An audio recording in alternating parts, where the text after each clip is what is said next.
So I've been using the Sony MDR-1000X for about 6 months now, and these are 5 reasons why you may not want to buy these headphones. So Rohan, please do enlighten us with the reasons you speak of. Speaking of enlightenment, this has 3 buttons, one for power, one for noise cancellation, and one for ambient sound. Each of these 3 buttons comes with its own LED. Great design choice, Sony. Only problem, 2 of these LEDs tend to blink, which is not a big deal if you're listening to them in the daytime, in bright sunlight, or any other kind of light. But when you go to a darker room,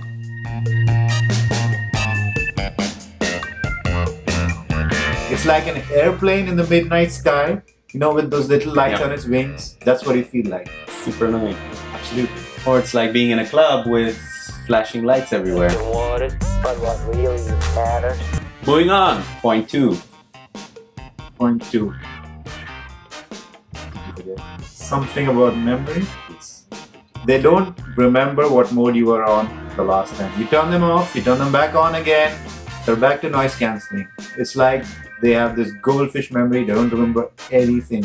Which is a problem if you're using these ambient sound modes. You need about 3 taps of buttons to get back to the original mode. So, not that great, Sony. So tell us, what else isn't that great? Point number 3.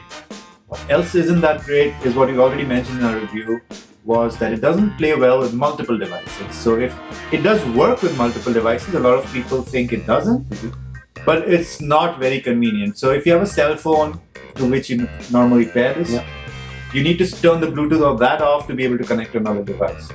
Quite annoying. It also doesn't give you vocal feedback. So the Bose QC35 tells you, hey, I'm connected to Kevin's iPhone because he's an iPhone nerd.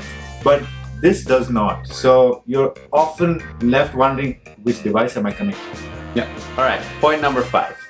If you've been counting, we've only had 3 points so far. So point number 4. I can count.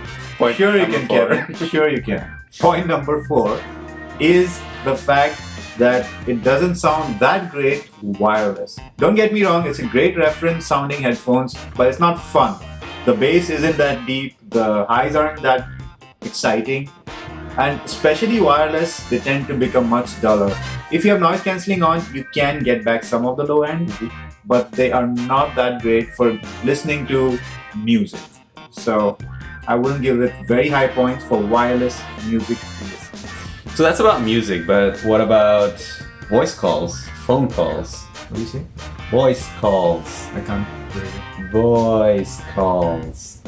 So I don't know what this guy's saying, and that's what most people on the other end of a phone call feel like when I'm using these headphones. They can't hear me. What is going on, Sony? Why can't...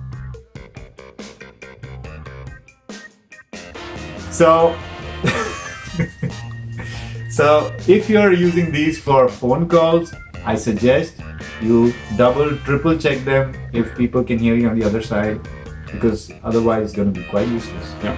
And you've tested this with multiple smartphones. I've tested it with multiple smartphones. I've tested it with the same smartphone and a different headset, also Bluetooth. The Bose QC35 performed outstandingly. This one was just not fun. Right. So, those were 5 reasons, but there were a couple of users that commented on some of our videos saying that people were facing a cracking issue. And to demonstrate where the aforementioned cracking issue was found is on the left side of the ear cup, over here. So when they were turning it, I guess they cracked it here. Too many sound effects. Anyway, so we did some research on this and we saw that there was a dedicated Reddit thread and some other forums talking about this cracking issue. So there's several people who face this. Were you one of them? No. Cool. So I did not face this issue, so there's at least one person here who's been using it for the past 6 months, almost every weekday while commuting to work, who hasn't faced this issue. But if I were to guess, I think people were turning it around the other way. Because to fold these headphones, you have to turn them around to one direction and then they fold in. I have a feeling they're trying to turn it around to the other direction, but that's just a guess. Seeing the number of people who have this issue, could well be a manufacturing defect. So keep that in mind if you're buying these headphones. But I personally have not had a problem with them. And you don't even use the case. I don't even use the case. So there you have it. 5.5 reasons why you would not buy the Sony MDR-1000X. Thank you so much for watching. Stay subscribed for more videos like this. Give us a thumbs up. We have lots of money. We like money. Love it. Ka-ching.